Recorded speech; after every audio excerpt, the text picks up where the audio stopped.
Selamat siang semuanya. Assalamualaikum warahmatullahi wabarakatuh. Waalaikumsalam warahmatullahi wabarakatuh. Gimana kabarnya?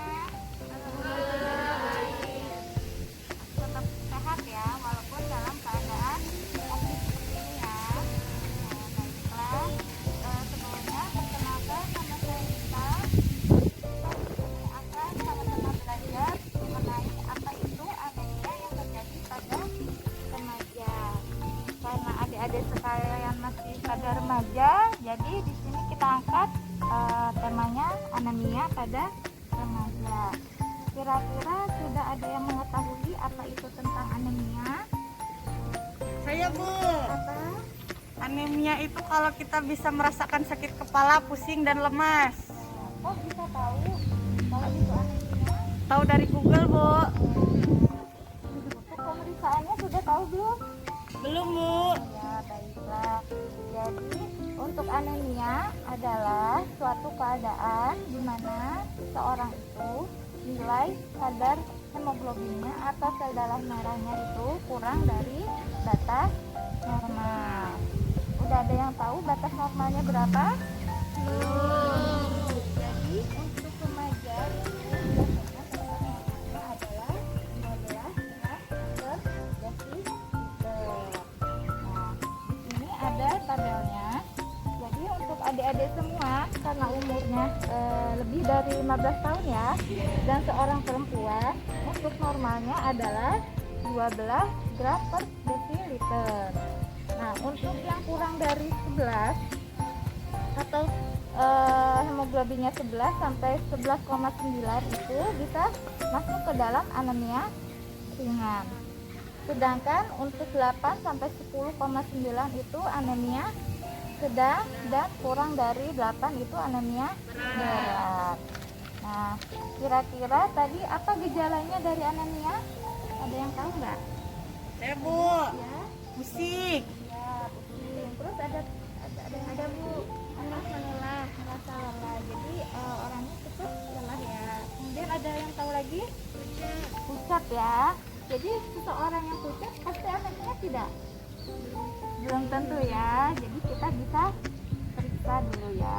Jadi ada juga gejala dari anemia itu ada 5L. Tadi benar, ada lelah, letih, lesu, lunglai, dan lemah. Jadi seseorang yang terkena anemia itu biasanya cepat lelahnya. Terus wajahnya juga biasanya pucat gitu ya. Biasanya tidak bersemangat. Kemudian ada juga gejalanya yaitu sering pusing dan sering sakit kepala. Kemudian ada lagi di sini biasanya sesak napas atau sulit bernapas dan sulit buang air besar ya. Tadi sudah ada gejalanya. Nah, sekarang kita mengetahui apa sih penyebab dari anemia. Yang pertama, penyebab dari anemia yaitu malnutrisi. Jadi seseorang yang kekurangan zat besi biasanya dia bisa terkena anemia. Terus yang kedua adalah perdarahan pada menstruasi. Jadi biasanya remaja putri itu menstruasi setiap bulan ya. Jadi dia mengeluarkan darah banyak bisa menyebabkan anemia. Yang ketiga yaitu makan dan minuman yang dapat menghambat penyerapan zat besi. Kemudian yang keempat yaitu adanya infeksi cacing tambang, dan kelima adanya penyakit thalassemia. Nah ya. Kemudian adapun dari dampak anemia itu biasanya yang pertama adalah penurunan imunitas. Jadi seseorang jadi cepat lelahnya, cepat lemesnya. Kemudian terus ada penurunan konsentrasi. Jadi seseorang yang anemia biasanya itu loading lama atau telat berpikir ya. Kemudian prestasi belajarnya juga jadi menurun karena lola itu tadi ya. Kemudian juga kebugaran dan produktivitasnya juga menurun. Nah, untuk anemia biasanya yang terjadi pada remaja putri itu terjadi 23%, sedangkan pada remaja putra itu 12%. Jadi lebih banyak terjadi pada remaja putri. Kenapa kok bisa seperti itu?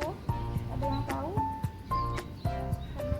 Karena yaitu tadi benar, karena remaja putri itu tiap bulannya mengeluarkan darah banyak, jadi sel darah merahnya ya berkurang ya.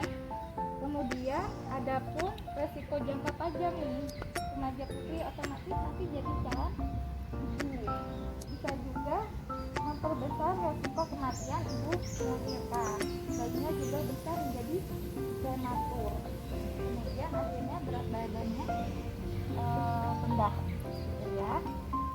Tadi sudah ada gejala, ada dampaknya juga.